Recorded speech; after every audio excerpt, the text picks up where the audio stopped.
السلام عليكم ورحمة الله تعالى وبركاته. نحمده ونصلي على رسوله الكريم. أما بعد فقد قال الله تعالى في كلامه القديم والفرقان المجيد: أعوذ بالله من الشيطان الرجيم. بسم الله الرحمن الرحيم. وعلى الله فليتوكل المؤمنون. قال النبي صلى الله عليه وسلم: المؤمن القوي خير وأحب إلى الله من المؤمن الضعيف، أو كما قال عليه الصلاة والسلام. الصلاة والسلام عليك يا سيدي يا رسول الله، خذ بيدي قلت حيلتي أدركني يا رسول الله صلى الله عليه وسلم. புகழ் அனைத்தும் அல்லாஹ் ஒருவனுக்கே உரித்தாகட்டுமாக. சலவாத்தும் சலாமும் நபிகள் நாயகம் ஸல்லல்லாஹு அலைஹி வஸல்லம் அவர்கள் மீதும், அவர்களின் குடும்பத்தார்கள், உற்றார் உறவினர்கள், தோழர்கள், சுகதாக்கள், சாலிஹீன்கள், அவுலியாக்கள் மற்றும் இங்கு குழுமிருக்கக்கூடிய நம் அனைவரின் மீதும் உண்டாகட்டுமாக. உலகத்திலே வாழும் காலம் முழுக்க அல்லாஹ் ஈமானிலே பலமுள்ளவர்களாக, உலக வாழ்க்கையிலேயும் பலமுள்ளவர்களாக அல்லாஹ் நம்மை வாழச் செய்தருள்வானாக. இந்த உலகத்திலே வாழும் காலத்தில் ஈமானிலேயும் உலகத்தின் வாழ்க்கையிலேயும் பலமில்லாத வாழ்க்கை விட்டும் அல்லாஹ் நம்மை பாதுகாத்து அருள் புரிவானாக. கண்ணியமிக்கவர்களே, அல்லாஹ் திருமறையிலே சொல்லும் நேரத்திலே ஈமான் என்பது யாரெல்லாம் உயர்ந்தவர்களாக இருக்கின்றார்கள் என்பதை அல்லாஹ் பட்டியல் போட்டு வைத்திருக்கின்றான். நபிகள் நாயகம் ஸல்லல்லாஹு அலைஹி வஸல்லம் அவர்கள் ஈமானை பற்றி இரண்டு விதமான பட்டியலை போடுகின்றார்கள்.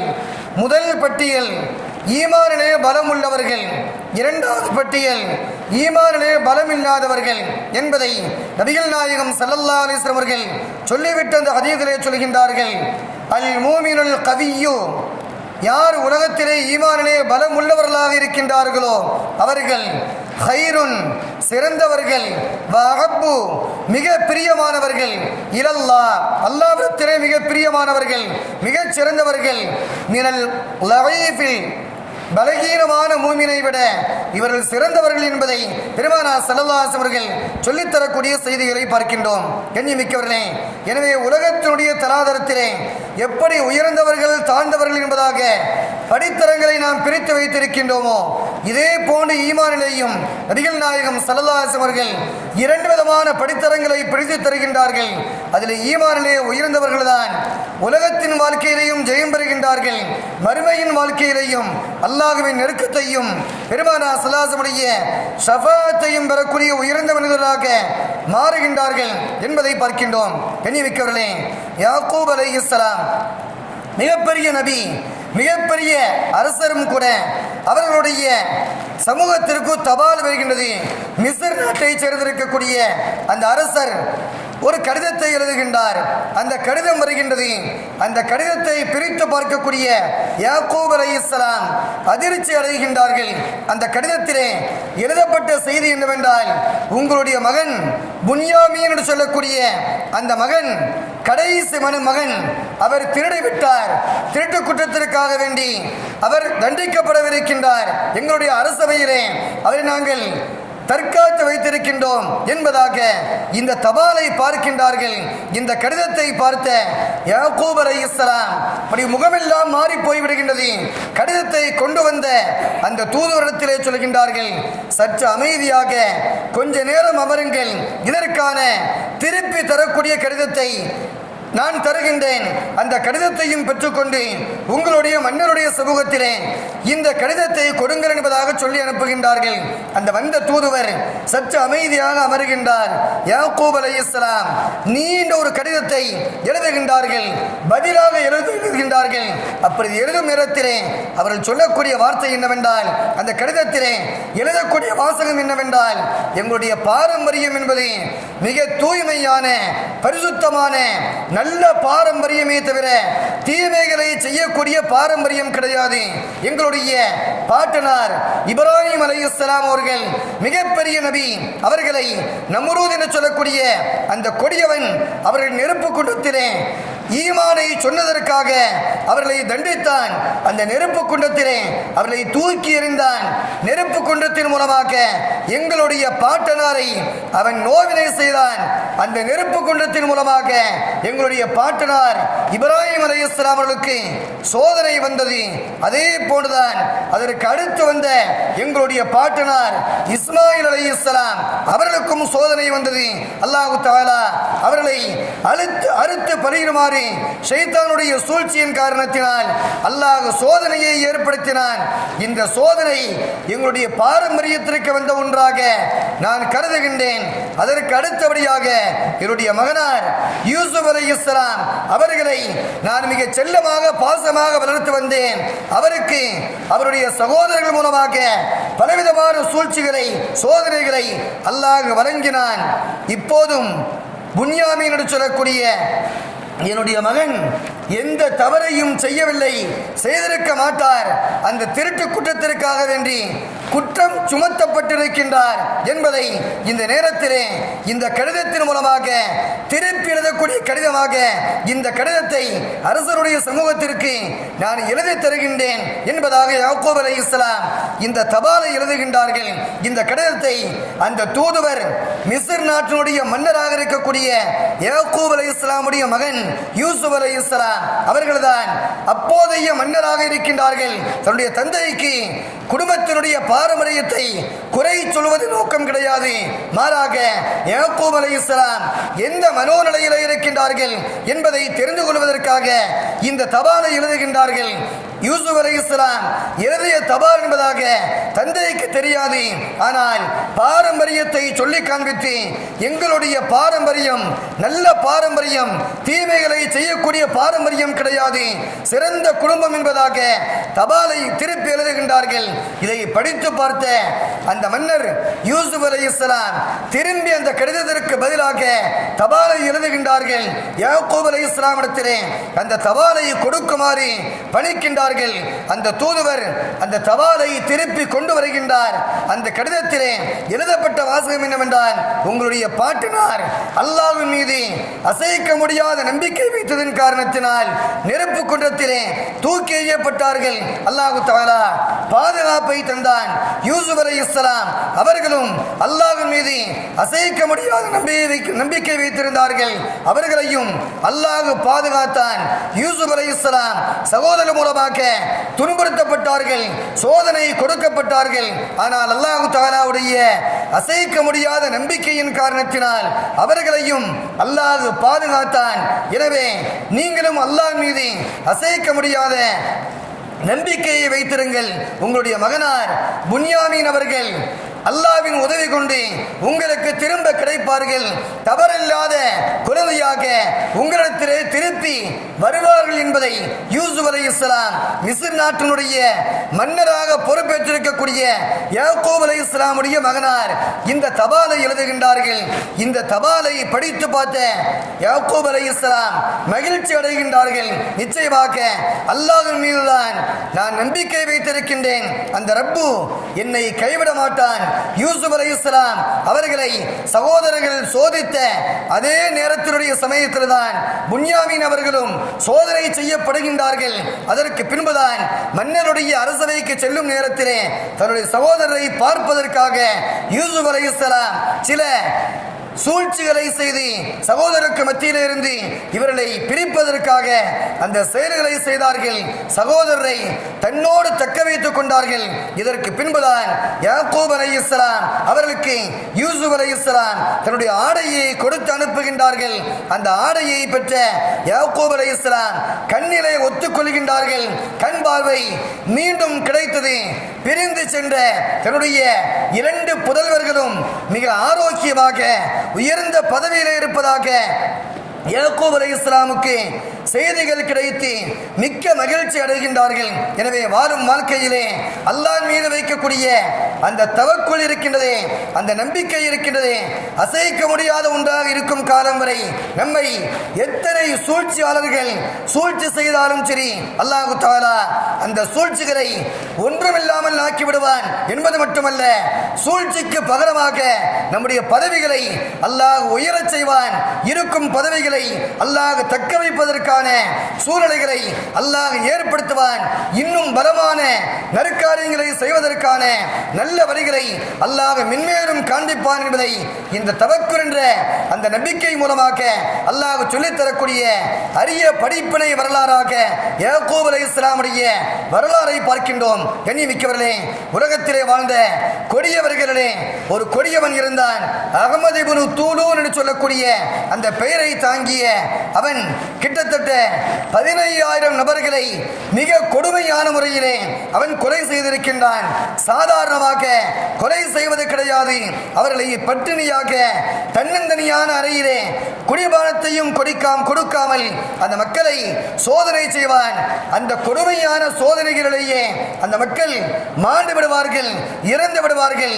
இவ்வளவு கொடிய கொலைகளை செய்த அந்த மன்னன் அகமது இப்னு தூலூன் என்று சொல்லக்கூடிய அந்த மன்னன் செய்த கொடுமைகளை பொறுக்காத அந்த காலத்திலே வாழ்ந்த மிகப்பெரிய சீதேவி அபுல் ஹசன் ரலியல்லாஹு அன்ஹு என்று சொல்லக்கூடிய அந்த சீதேவி இந்த மன்னரிடத்திலே வருகின்றார்கள்.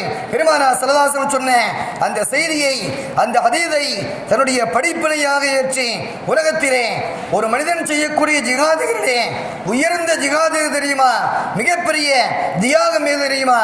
அநியாயக்கார மன்னரிடத்திலே ஒரு உண்மையை தெல்ல தெளிவாக துணிச்சலாக சொல்வதுதான் மிகப்பெரிய தியாகம் என்பதாக சொல்லித்தரப்பட்ட அந்த ஹதீஸை அடிப்படையாக வைத்து அபுல் ஹசன் ரலியல்லாஹு தஆலா அன்ஹு அந்த மன்னரை சந்திப்பதற்காக செல்கின்றார்கள். தன்னந்தனியாக அவரோடு பேசுகின்றார்கள். அகமது இப்னு தூலூன் அவர்களே, மிகப்பெரிய மனிதர்களை எல்லாம் தாங்கள் கொலை செய்திருக்கின்றீர்கள், அதுவும் அநியாயமாக மிக கொடூரமாக கொலை செய்திருக்கின்றீர்கள். அல்லாஹ்வை பயந்து கொள்ளுங்கள், அல்லாஹ் உங்களை பொறுப்பிலே அமர வைத்திருக்கின்றான்.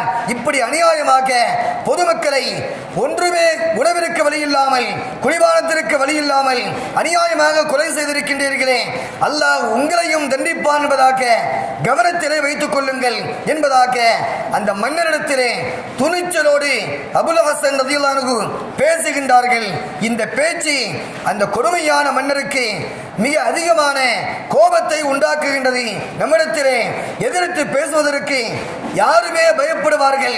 ஆனால் இந்த மனிதர் வயோதிகர் தன்னந்தனியாக நம்மிடத்திலே இவ்வளவு தைரியமாக பேசுகின்றாரே என்பதை தெரிந்த அந்த மன்னன் தன்னுடைய தூதுவர்களுக்கு கட்டளையிடுகின்றான்.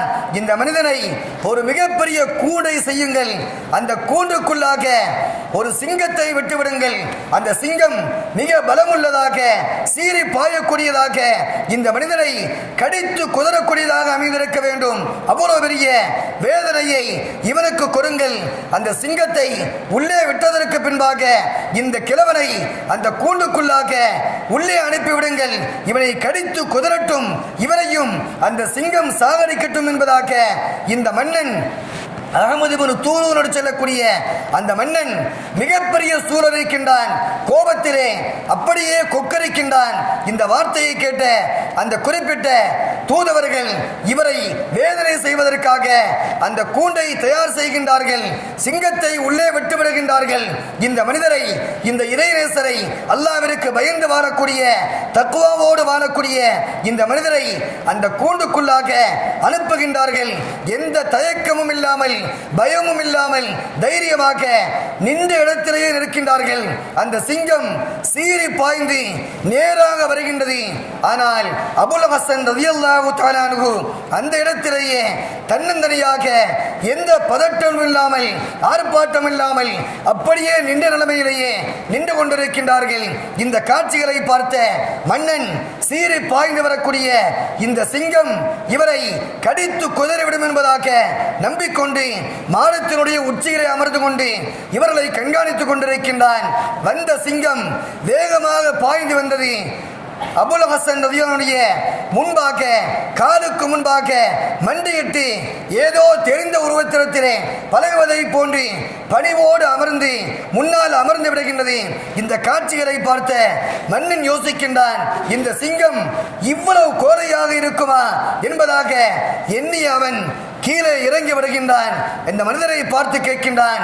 அபுல் ஹசன் ரலியல்லாஹு அன்ஹு அவரை பார்த்து கேட்கின்றான், பெரியவரே, என்ன செய்தீர்கள்? உங்களுக்கு முன்பின்னாக இந்த சிங்கம் அறிமுகமா என்பதாக கேட்கின்றான். இல்லை, எனக்கு எந்த சிங்கமும் அறிமுகம் கிடையாது என்பதாக சொல்ல, அப்படியானால் சிங்கம் பாய்ந்து வரக்கூடிய நேரத்திலே தைரியமாக நின்ற இடத்திலே அப்படியே நின்றீர்களே, தைரியமாக நின்றீர்களே, அதற்கான காரணம் என்ன என்பதாக கேட்கும் நேரத்திலே அந்த பெரியவர் அபுல் ஹசன் ரலியல்லாஹு அன்ஹு சொன்னார்கள், அரசர் அவர்களே, நான் அல்லாஹ்விடத்திலே பொறுப்பை ஒப்படைத்து விட்டேன். சிங்கத்தினுடைய கூண்டுக்குள்ளாக என்னை அனுப்பும் நேரத்திலே, யா அல்லாஹ், நீ தான் பொறுப்பாளன், உன்னை தவிர பொறுப்பாளி யாருமே கிடையாது. அலைஸல்லாஹு பிகாஃபின் அப்தா, ஒரு மனிதனுக்கு பொறுப்பேற்கக்கூடியவராக அல்லாஹ்வே இருக்கின்றான் என்ற அந்த இறைவசனம், வஅலல்லாஹி ஃபல்யதவக்கலில் மூமினூன், யார் அல்லாஹ் மீது நம்பிக்கை வைக்கின்றார்களோ அவர்களுக்கு அவனே பொறுப்பாளன் என்ற இரண்டு வசனங்களும் எனக்கு நினைவுக்கு வந்தது. அவனிடத்திலே, என்னுடைய பொறுப்பாளரிடத்திலே பொறுப்பை கொடுத்து விட்டேன். அந்த பொறுப்பை பார்ப்பது அவனுடைய கடமை என்ற அடிப்படையிலே நான் அமைதியாக நிற்கின்றேன் என்பதாக இவர் சொல்ல, அந்த சிங்கம் இவரை ஒன்றுமே செய்யவில்லை, அமைதியாக நிற்கின்றது, அமைதியாக கீழே படுத்து விடுகின்றது. அப்போதுதான் அந்த மன்னன் யோசிக்கின்றான், நம்மை விட நம்மை படைத்தாளுகின்ற ரப்புல் ஆலமீன் உயர்ந்தவன், அவனிடத்திலே பொறுப்பை நாம் போட்டுவிட்டால் அவன் நம்மை பார்த்து கொள்வான். உலகமே கதி என்பதாக நாம் வாழ்ந்து கொண்டிருந்தோம், உலகத்தை நம்பி இருந்தோம், மிகப்பெரிய வீரத்திற்குரிய சிங்கமாக நினைத்திருந்தோம். அந்த சிங்கம் ஒரு கிழவனுக்கு முன்பாக மண்டியிட்டு கோடையாக மாறியதை அந்த மன்னன் நினைக்கின்றான். தன்னுடைய அறியாமையை விளங்கிய அவன் தெரிந்து கொண்டான், உலகத்தை அல்லாஹ்தான் ஆட்டுகின்றான், அவன்தான் படைக்கின்றான், அவனுடைய கிருபை இல்லாமல், அவனுடைய நாட்டம் இல்லாமல் எந்த தீமையும் செய்ய முடியாது என்பதை உணர்ந்து கொண்டு அவன் தெரிந்து வாழ்ந்தான் என்ற வரலாறை பார்க்கின்றோம். எண்ணிமிக்கவர்களே, நபிகள் நாயகம் ஸல்லல்லாஹு அலைஹி வஸல்லம் அவர்கள் லாத்துர் ரிகா என்று சொல்லக்கூடிய ஒரு போரை முடித்து திரும்பி வருகின்றார்கள். அப்படி வரும் பாதையிலே சஹாபா பெருமக்களோடு ஆலோசனை செய்கின்றார்கள். தோழர்களே, சற்று நேரம் ஓய்வெடுத்து விட்டு நாம் செல்லலாமா என்பதாக கேட்கின்றார்கள். தோழர்கள் எல்லாம் ஆம் யா ரசூலல்லாஹ், கொஞ்சம் தங்கிவிட்டு செல்லலாம் என்பதாக சொல்லுகின்றார்கள். பெருமானார் ஸல்லல்லாஹு அலைஹி வஸல்லம் அவர்கள் முற்செடிகள் அமைந்திருக்கக்கூடிய ஒரு ஓரமாக சஹாபா பெருமக்களோடு பெருமானார் ஸல்லல்லாஹு அலைஹி வஸல்லம் அவர்கள் இளைப்பாறுகின்றார்கள். சஹாபிகள் சொல்கின்றார்கள், நாங்கள் நன்றாகவே உறங்கிவிட்டோம், அவ்வளவு அசதி. அப்படி உறங்கி விழித்த நேரத்திலே பெருமானார் ஸல்லல்லாஹு அலைஹி வஸல்லம் அவர்கள் எங்களை எல்லாம் அழைக்கின்றார்கள். தோழர்களே, இதோ வாருங்கள் என்பதாக அழைக்கின்றார்கள். அழைப்பின் அந்த பதிலுக்காக நாங்கள் ஓரோடு செல்கின்றோம். பெருமானார் ஸல்லல்லாஹு அலைஹி வஸல்லம் முன்பாக ஒரு கிராமவாசி அமர்ந்திருக்கின்றார். அவருடைய கையிலே வாள் இருக்கின்றது. தோழர்களே, இந்த மனிதர், இந்த கிராமவாசி சற்று நேரத்திற்கு முன்பாக நான் கொண்டு வந்த வாளை இந்த மரத்திலே தொங்க போட்டிருந்தேன். நான் அயர்ந்து தூங்கக்கூடிய நேரத்திலே அந்த வாளை உருவிய இந்த கிராமவாசி என்னை பார்த்து கேட்டார், நான் கையிலே வாள் வைத்திருக்கின்றேன், மை யம்னஉக மின்னி, என்னிடத்திலிருந்து உன்னை பாதுகாப்பது யார் என்பதாக இந்த கிராமவாசி கேட்டார். நான் சொன்னேன், அல்லாஹ் என்பதாக சொன்னேன். 3 முறை அவர் கேட்க பதற்றமில்லாமல், பயமில்லாமல் அல்லாஹ் என்பதாக சொன்ன நேரத்திலே அவரையும் அறியாமல் வாள் நழுவி கீழே விழுந்து விட்டது. என் முன்பாக இவர் அமர்ந்திருக்கின்றார். இந்த செய்தியை உங்களுக்கு சொல்வதற்காகத்தான் உங்களை அழைத்திருக்கின்றேன் என்பதாக பெருமானார் ஸல்லல்லாஹு அலைஹி வஸல்லம் அவர்கள் சஹாபா பெருமக்களுக்கு மத்தியிலே சொன்ன செய்தியை சஹாபிகள், அந்த கிராமவாசி நபிகள் நாயகம் ஸல்லல்லாஹு அலைஹி வஸல்லம் முன்பாக அமைதியாக அமர்ந்திருந்த அந்த காட்சிகளை சஹாபிகள் பார்த்தார்கள் என்பதை நாம் ஹதீஸிலே பார்க்கின்றோம். எனவே உலகத்திலே, வாழ்க்கையிலே நம்மை படைத்தவன் ரப்புல் ஆலமீன், அவன் நினைத்தால் எதையும் சாதிப்பான், எதையும் சோதிப்பான். அவனால் முடியும். உலகத்திலே மனிதர்களால் எதையும் சாதிக்க முடியாது என்பதை கவனத்திலே வைக்க வேண்டும். ஆனால் இறை நம்பிக்கை வலுவாக இருக்கும் காலம் வரை அல்லாஹ் நம்மை நிம்மதியாக வாழ வைப்பான். உலகத்தினுடைய வாழ்க்கையாக இருந்தாலும் சரி, மறுமையின் வாழ்க்கையாக இருந்தாலும் சரி, ஈமானுடைய வாழ்க்கையாக இருந்தாலும் சரி, சொர்க்கத்தின் வாழ்க்கையாக இருந்தாலும் சரி, ஈமான் பலமுள்ள காலம் வரை அல்லாஹ் நம்மை பலமுள்ளவர்களாக அல்லாஹ் வாழ வைப்பான். ஈமானிலே பலத்தை நாம் குறைத்து விட்டோம் என்றால் பிறர் சோதனைகளை அல்லாஹ் உண்டாக்கிவிடுவான் என்பதை இந்த ஹதீஸ் தெள்ளத் தெளிவாகவே சொல்லி காண்பித்திருக்கிறது. ஈமானோடு, முழுமையான ஈமானோடு உலகத்திலே வாழ்ந்து அல்லாஹ்வினுடைய முழுமையான உதவிகளை எல்லா காலத்திலையும் பெற்று வாழக்கூடிய சீதேவிகளாக அல்லாஹ் நம்மையும் நம்முடைய சந்ததிகளையும் அல்லாஹ் வாழச் செய்தல்வானாக.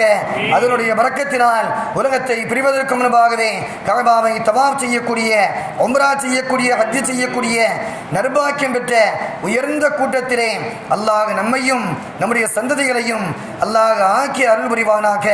உலகத்தை பிரிவதற்கு முன்பாகவே நபிகள் நாயகம் ஸல்லல்லாஹு அலைஹி வஸல்லம் ரவுதாவை ஜியாரத் செய்வதோடு அவர்களை கனவிலையும் நினைவிலையும் கண்டுகளிக்கக்கூடிய நற்பாக்கியம் பெற்ற உயர்ந்த பாக்கியவான்களுடைய கூட்டத்திலே அல்லாஹ் நம்மையும் இறுதி நாள் வரை வரக்கூடிய நம்முடைய சந்ததிகளையும் அல்லாஹ் ஆக்கி அருள் புரிவானாக.